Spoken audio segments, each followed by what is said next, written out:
why we are skeptical about nuclear power, what we think about real progress in terms of enabling society to become more popperian or give optionality or lower the cost of iteration. Those are the things that we really care about.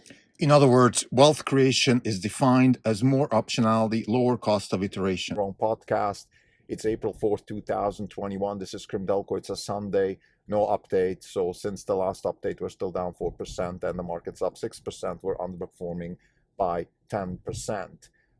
This is a follow-up on Brett Hall's podcast on sustainability.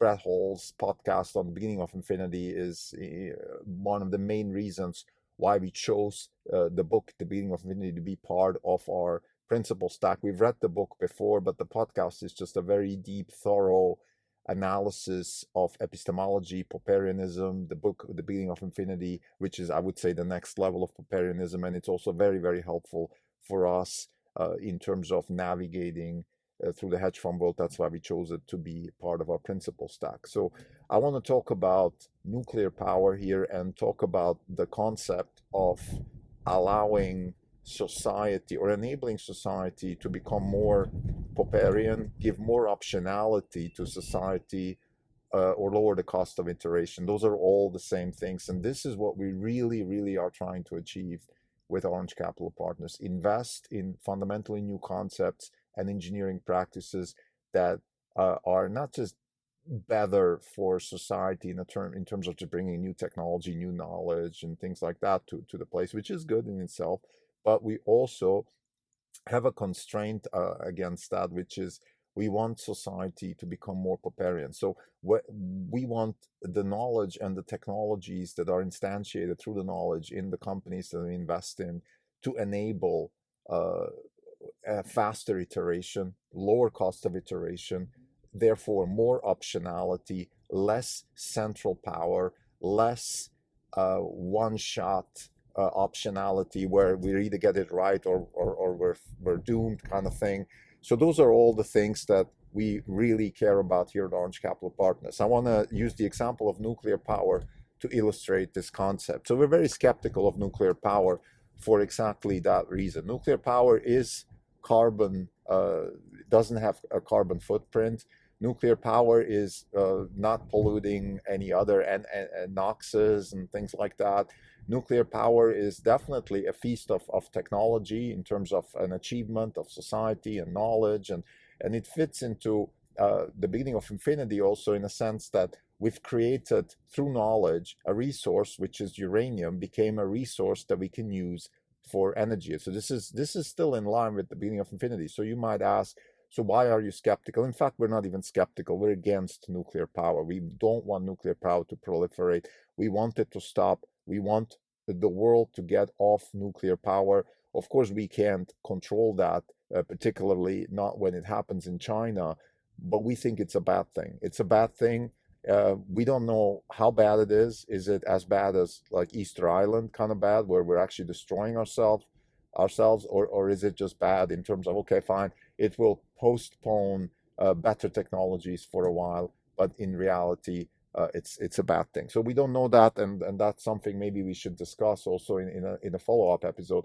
But for now, let's just focus on why don't we like nuclear power. Nuclear power is technology that first and foremost is not commercially viable. Why not? Because nobody is able to insure nuclear power plants. Nuclear power plants are not insurable. Therefore, anybody who claims that nuclear power is cheap or commercially viable or any of that stuff, they're lying, because the actual risk is so high that nobody can insure it. So what we're doing here is we're playing the proverbial sorcerer. We're playing with the concept of the sorcerer's apprentice, where we know we have a technology in hand that we can't control, therefore we can't insure it, therefore it's not cheap.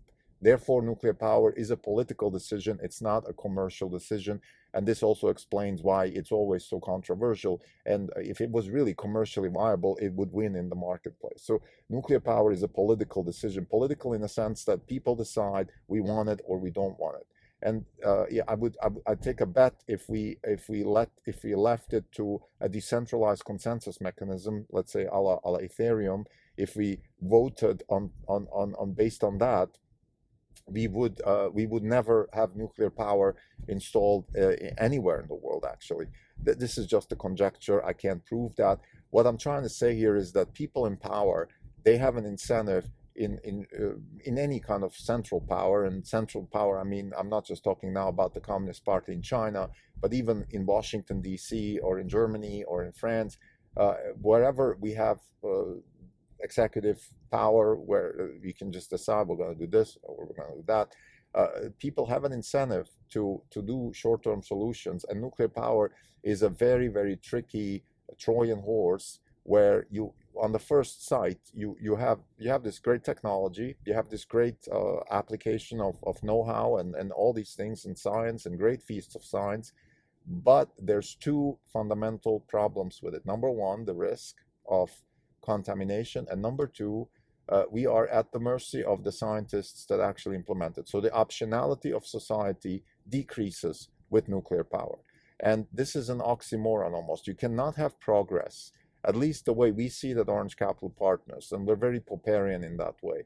Progress in society can only happen if, let's say, a new technology or a new instantiation of an engineering practice or anything along those lines can only be a source of progress if it increases optionality in society, if it lowers the cost of iteration, if it allows more people to have access to a certain technology, etc., then it is better progress. Otherwise, it's not. Otherwise, it's actually even worse.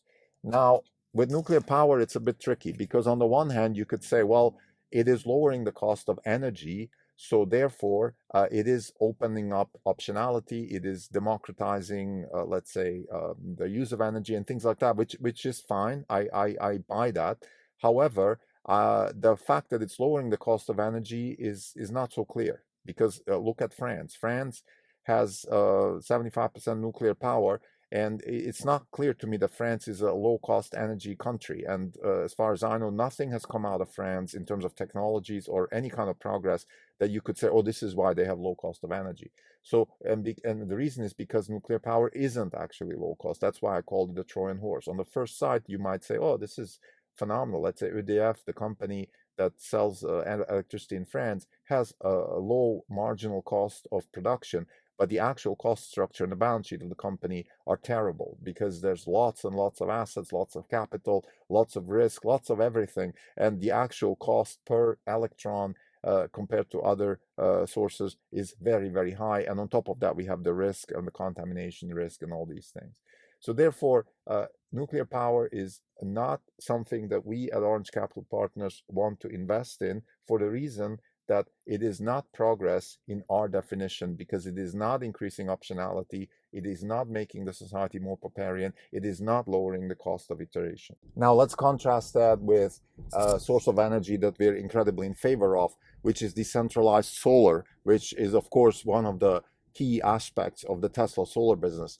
Decentralized solar has all the aspects of progress. It is increasing the optionality, it is increasing popperianism in society, it is lowering the cost of iteration, because we can try this, we can try the solar roof, we can try the solar roof with battery or less battery, we can change the size of the community, which is, let's say, using decentralized solar, including Megapack for their own purposes. We can use it on a village scale, on a city scale. We can completely sort of almost like Lego block type build an energy infrastructure. We can try, we can iterate. So the cost of iteration is being lowered by lowering the cost of solar, lowering the cost of batteries, lowering the cost of interconnects, and also this is the beauty of it, also lowering the cost of consensus and contracting and solving the free rider problem and things like that, thanks to Ethereum and smart contract technology. So we have this beautiful new technology and new knowledge, to use David Deutsch's words. So we have new knowledge, which is, let's say, we have smart contracts blockchain, we have the cost of solar coming down, we have knowledge of batteries, we have knowledge of interconnecting communities, and also solving the free rider and tragedy of the commons problem through smart contracts. So we can solve a bunch of problems through new knowledge, and therefore create a very adaptive, low-cost, iterative approach to building energy infrastructure. This is a lot better than having this centralized, top-down, nuclear power in your face, take it or leave it. Once it's installed, you have no choice, and you're absolutely at the mercy of the politicians, and even worse, of the scientists of who are running this thing. They and you know what I'm scared of is that we could have let's say that they could tell us, well, you know, we need, let's say this national park has to be closed because we decided that the radiation risk is too high. So next thing you know, there is a beautiful national park that has to be closed, or this beach cannot be used for public purpose. So they can come up with reasons that sometimes might be scientific, but maybe are not scientific, and we have no recourse. That is the problem that I see with any kind of central power, particularly when it involves very, very dangerous technologies like nuclear power. I believe that nuclear power was a bad idea, that unfortunately we did discover it, and it, maybe there was some great science coming with it, but the actual application of nuclear power has not brought any kind of positive. It has put us in a terrible position in terms of military risk and nuclear war and things like that, and it has also created nuclear power as a source of energy, which is, like I just said, it's not popperian, it is not allowing for iterative approaches. Here is another big negative of nuclear power: it is crowding out all these other better, in particular, renewable resources, because once you put the capital down, of course, the marginal cost of electricity is low. So it's very, very difficult to compete with this type of power. So again, this goes back to the argument that we have less iteration, we have less optionality, because once we have this gigantic investment, once it's made, there's also a sunk cost concept. Let's say, take France. France has invested in all these nuclear power plants, so it's very difficult for French entrepreneurs within France to come up with new ideas. I mean, they have no chance against companies like EDF. And I'm not even talking about lobbying and things like that, and the crony capitalism which comes with it, but just pure metrics of cost and things like that, it's very hard. So of course, French entrepreneurs have been successful elsewhere, particularly in Silicon Valley, but that has nothing to do, of course, with France using nuclear power. In fact, it's like I say, it's even negative for France and the country to have this type of power source, because it is crowding out new ideas. So to summarize, the reason we don't like nuclear power is the reason we don't like any kind of technology which is not proliferating optionality, lowering the cost of iteration, and increasing popperianism in society.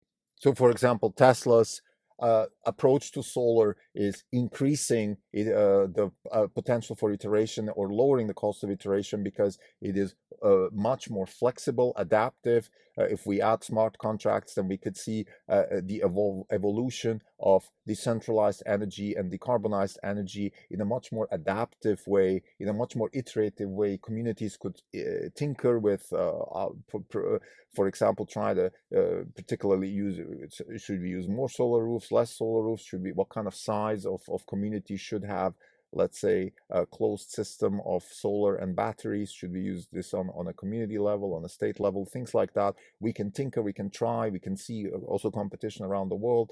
For example, Australia is using some ideas. Some other ideas are being used in Texas now and in Europe. And Apple is doing something with data centers. So there is optionality, there is competition, and this is the future of progress is always based on lowering the cost of iteration. Another example where we have a massive lower cost of iteration is the CRISPR technology, which is the main reason why we invested in CRISPR. Again, CRISPR, the main contribution of CRISPR is, other than having the ability to edit genes, it's also it lowered the cost to do that. You can edit genes also in other ways before, with zinc fingers and things like that, but it was very costly, very difficult. It took a long time. With CRISPR, the time has been shortened and the costs have been shortened. Therefore, there is a lot more optionality here. A lot more labs can do this. People can iterate. There is more people having access to this technology, and this is again progress in our sense is when it increases optionality, lowers the cost of iteration, and increases popperianism in society. And this is also along the lines of any kind of investment that we look at. So we're not there yet to call this even part of our mission. But when we say that the mission of Orange Capital Partners is to generate wealth by investing in fundamentally new concepts and engineering practices with large impact, this is what we actually mean. The impact has to be such that it lowers the cost of iteration, increases competition, increases popperianism, increases the ability to replace ideas with better ideas, or concepts or companies with better ideas. Those are the kinds of fundamentally new concepts and engineering practices that we are